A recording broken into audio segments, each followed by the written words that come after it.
Welcome to our U.S. briefing program. In today's top story, the Pentagon is making headlines by swapping out major news outlets for smaller pro-Trump media in its press workspace. This controversial move has sparked debates about journalistic integrity and the future of independent reporting, as critics express concerns over sidelining mainstream organizations. Next, we turn to Argentina, where the fight against femicide is facing new challenges. After the tragic murder of Carolina Aló, her father Edgardo has tirelessly campaigned for stronger laws to protect women. However, the current administration's plans to roll back these protections have raised alarms among advocates, highlighting the ongoing struggle for justice and safety for women in the country. Finally, in a tragic incident, an air ambulance carrying a child patient crashed shortly after takeoff in Philadelphia, resulting in an explosion.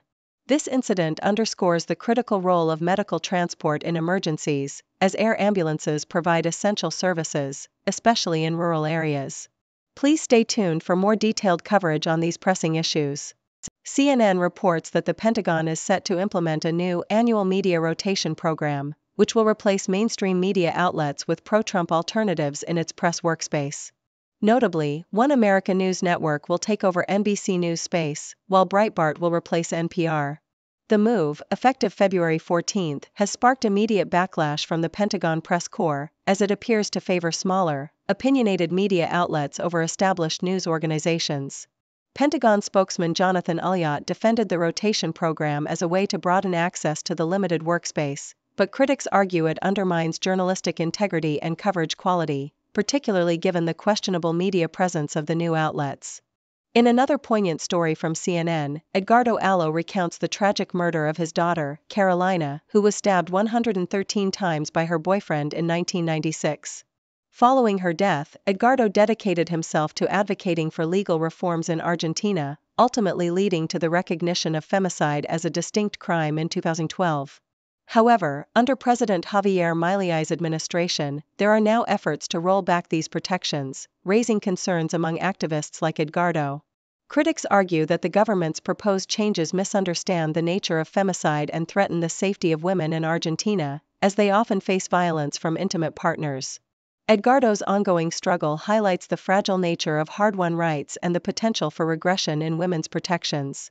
The Associated Press covers a tragic incident involving a medical transport jet that crashed shortly after takeoff in Philadelphia, killing all 6 people on board, including a child patient being transported to Mexico.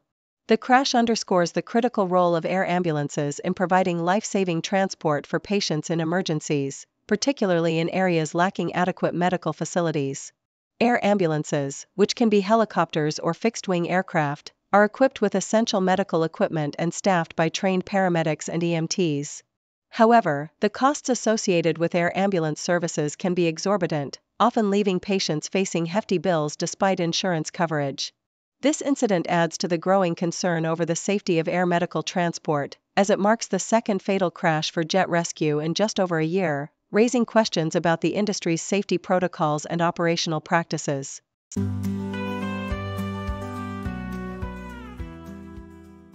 South China Morning Post reports that the political landscape surrounding TikTok has shifted dramatically with Donald Trump's return to the presidency.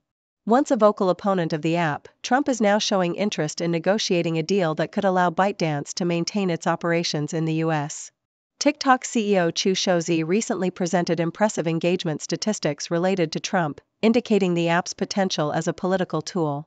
The current environment suggests a possibility for cooperation between the U.S. and China, as both sides appear open to finding a resolution that could preserve TikTok's presence in the American market.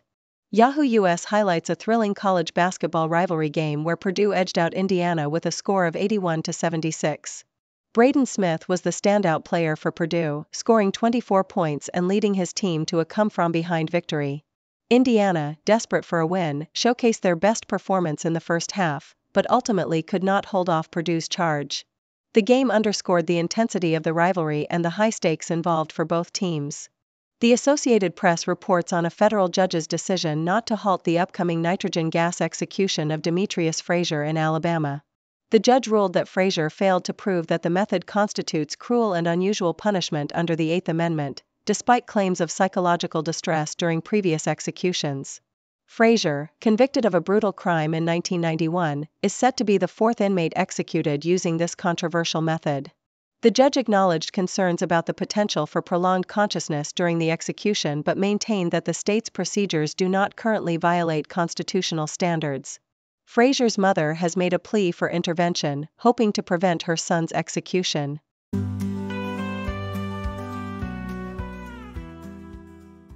South China Morning Post reports that U.S. President Donald Trump is set to meet Japan's Prime Minister Shigeru Ishiba at the White House next week, with trade and economic cooperation as key topics of discussion. Ishiba, who took office in October, aims to strengthen the U.S.-Japan alliance in light of China's growing influence. He plans to highlight Japanese investments in the U.S. and increase defense spending.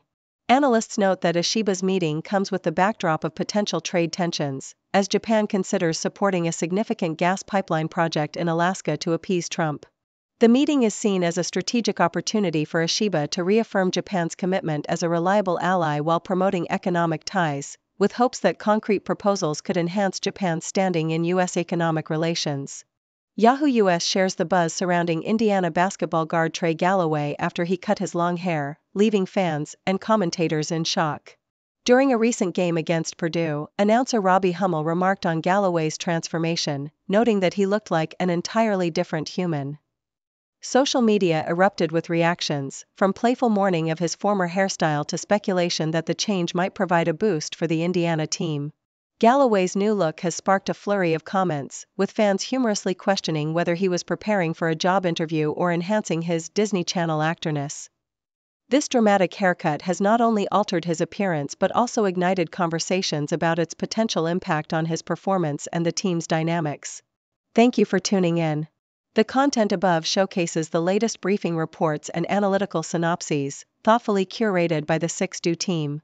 These insights stem from a wide array of reputable media outlets, think tanks, government sources, and specialized experts worldwide. We encourage you to explore these sources for a comprehensive perspective. Keep in mind that while the content may not always align with the official standpoint of 6Do Brief, it's not meant to be taken as absolute directives for decision-making. Comprising seasoned media professionals, learned scholars, and accomplished scientists, the 6Do team embodies a trailblazing, fully independent media entity. To customize 6Do Brief to meet your professional needs, you have the option to subscribe to a diverse array of briefings on our website, 6dobrief.com. Regardless of your location, you can conveniently receive 6Do Brief via email.